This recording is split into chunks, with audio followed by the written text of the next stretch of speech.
Coaster Critic. Hello coaster fans, today I'll be reviewing Raging Bull at Six Flags Great America in Illinois.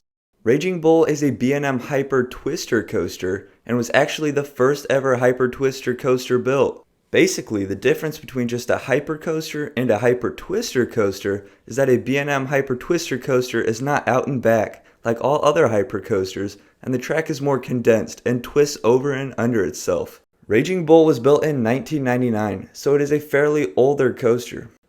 So here's how this review is going to work. I will give Raging Bull a score out of 10 in 7 categories. The first 3 categories are all determined by the actual stats.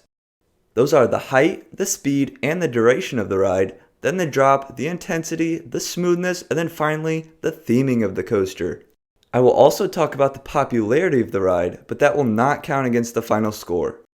At the end of the review, I will total the scores up and give it a score out of 70, but I will also give it a score out of 10 based on my personal opinion. So let's begin. The first category is the height.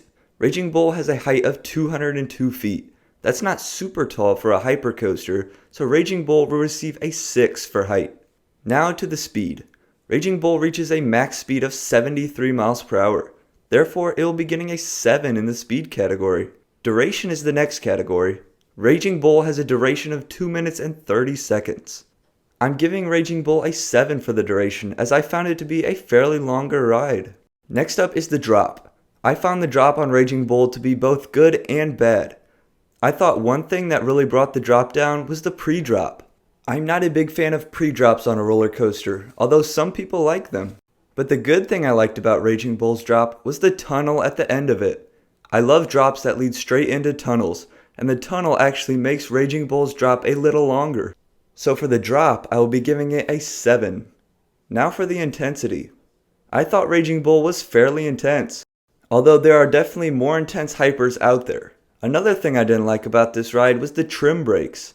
I think the trim brakes really hold back the ride, but intensity will be a 6. Like I said, fairly intense.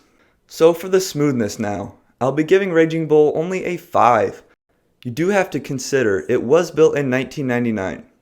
For theming, however, Raging Bull will get a 1. Not any theming for this ride.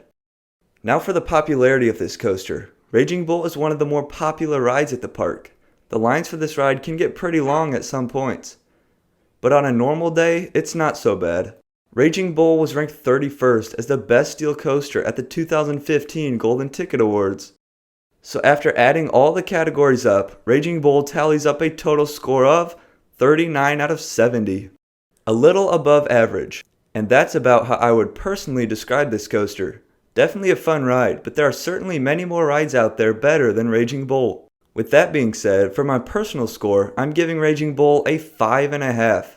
Like I said, a fun coaster, but not one of the best. So that's going to conclude my review on Raging Bull at Six Flags Great America. Thanks for watching, and please be sure to subscribe for more reviews and all types of coaster videos. Also, please be sure to check out the coaster reviews playlist on my channel to watch the previous coaster reviews.